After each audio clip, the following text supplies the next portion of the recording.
when do you get worried? I am a tad worried when it comes to injuries and then durability too, because even guys that are, technically didn't take IL stints, like I look at like a Josh Harrison and AJ Pollock, those guys, they're had some stretches where early on they look good and then they come back and they're granted the whole lineup's cold, so you can't just go and single them out. But I'd say for the overall construction and injury issues that we have right now, I'd say it's fair to be, a little bit worried. But at the same time, you do have to keep in mind that we're 16 games in now. By no means are we dead, but have you ever seen a stretch of baseball by a team as talented as this Chicago White Sox roster go through something like this and actually witness it in person? I mean, I watch a lot of baseball. I'll say that. I watch a lot of baseball. I watch a lot of other teams play, but I primarily watch the Chicago White Sox.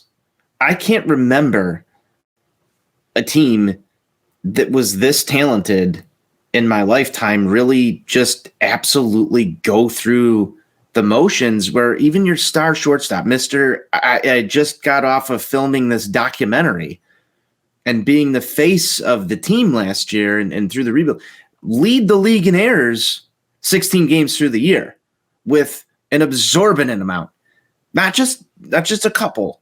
You're talking, what was it? Like TA 7 errors right now. I don't know what this is. It goes beyond that.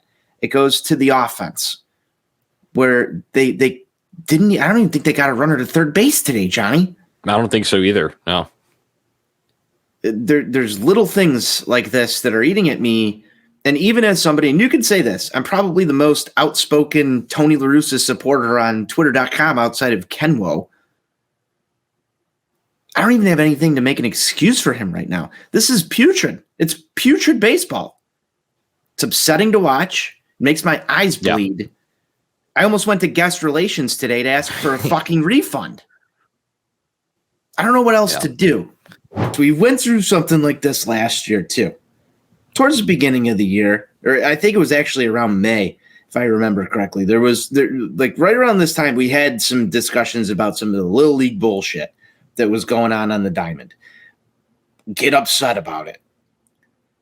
I think it's a little more present right now than it has been during the course of what you would call the competitive window of White Sox baseball. And that's what makes this feel as hard as it does. We're in the heart of the competitive window when it looks like 2018, your biggest tank season in the rebuild. Yeah. And I mean, don't get me wrong, Johnny. If this was 2018's roster and we're sitting here, we went through an 8-game losing streak, we would be able to sit here, chug a few beers, talk about Russ Detweiler starting tomorrow and getting all hyped up for something that was going on down in AAA. We're not there right now. No.